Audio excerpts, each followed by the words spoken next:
sabi sa press conference. Yes, but you have to prove that there were 30,000 victims.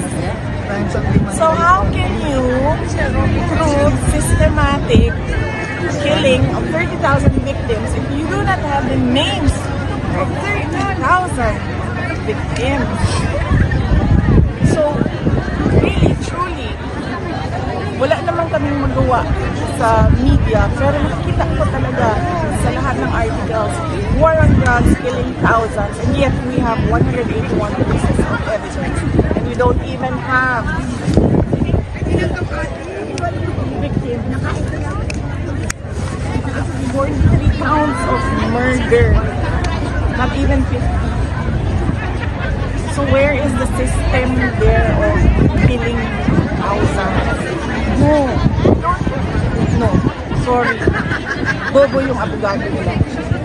Ma'am, last na lang from my end. You have so much on your plate. Birthday ng presidente, you are the vice president, malayo kayo sa pamilya niyo na nasa Pilipinas. How do you manage? Paano ang estrategiya ninyo to balance your family?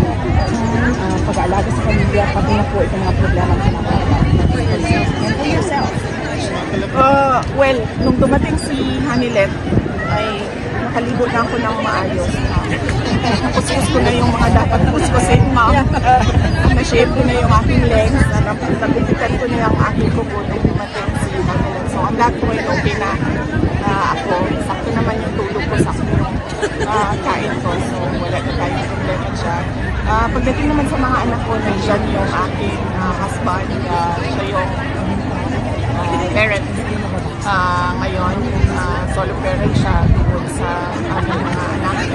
At pagdating naman sa trabaho ko sa Office of the Vice President, dahil nga konti na lang din ang projects namin ngayon, ay kaya-kaya nila.